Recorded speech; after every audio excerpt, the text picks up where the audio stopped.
సనాతన హిందూ ధర్మంలో భోజనం చేయడం అంటే కేవలం ఆకలి తీర్చుకోవడం కాదు.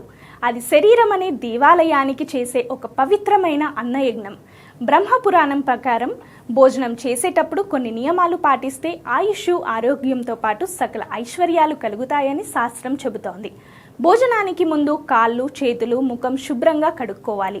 కానీ ఎట్టి పరిస్థితుల్లోనూ కాళ్ళ తడి ఆరకముందే భోజనానికి కూర్చోవాలి. ఎందుకంటే ఆ తడి వల్ల జఠరాగ్ని ప్రజ్వరిల్లి తిన్న ఆహారం అమృతంలా జీర్ణమవుతుంది. అలాగే చెప్పులు వేసుకొని లేదా తలపై వస్త్రం కప్పుకొని అస్సలు తినకూడదు. భోజనం ప్రారంభించే ముందు అన్నపూర్ణ దేవికి కృతజ్ఞతగా నమస్కరించి మొదట నెయ్యి లేదా పాయసం లాంటి తీపి పదార్థాన్ని నాలుకపై ఉంచుకోవడం పరమ శుభప్రదం. ఉప్పును ఎప్పుడు కూరల మధ్యలోనే వడ్డించాలి, కానీ ప్లేటులో విడిగా వేసుకోకూడదు. వడ్డించేటప్పుడు ఎప్పుడు చేత్తో కాకుండా గరిటెతోనే వడ్డించాలి. ఒకవేళ భోజనం చేసే సమయంలో అకస్మాత్తుగా విద్యుత్ పోయి చీకటి పడితే తిరిగి వెలుతురు వచ్చే వరకు తినడం ఆపివేయాలి, కానీ చీకట్లో ముద్ద నోటికి వెళ్ళకూడదు. తిన్న వెంటనే మంచం ఎక్కకుండా కనీసం 100 అడుగులు నడవడం వల్ల జీర్ణక్రియ అద్భుతంగా సాగుతుంది.